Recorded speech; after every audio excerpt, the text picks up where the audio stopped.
nais naming bigyang diin na ang buong compound sa number 36 Tandang Sora ay pagmamay-ari ng Iglesia ni Cristo. Ito raw ang mga nakuha sa loob ng compound ng Iglesia ni Cristo. Napakarami, no? These are all 56 long firearms. Dagdag pa sa mensahe, ang kotseng ito sa tapat ay puno ng mga armado.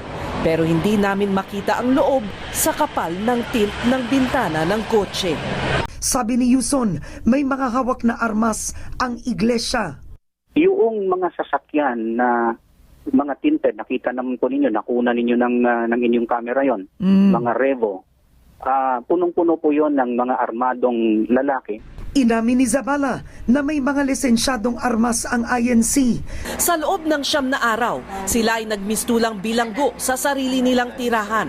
Pinutol ang kanilang linya ng telepono at internet at hindi pinayagang bumili ng pagkain at kahit magpatingin sa doktor. May dineploy sila doon na mga nagbabantay din na guards na talagang long arms talaga. Mga high power. Ang talagang patakaran po talaga, una po, kakausapin po muna ng maayos. Yung nangyari po sa amin, nauna na po yung pagpapasye. Nagkagulo, nagkatulakan at nanutok pa ng baril ang isang gwardya ng INC.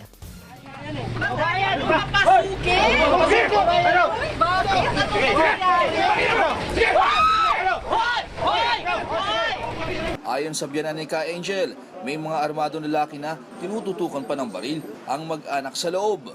Yung anak ko yun nandyan sa loob. Kaya sana humihingi akong tulong kay Presidente Duterte. Tulungan nyo na kami. Yung apo ko ngayon tinututukan ng mga tao rin sa loob. Umiiyak, natatakot yung mga apo ko. Sige na.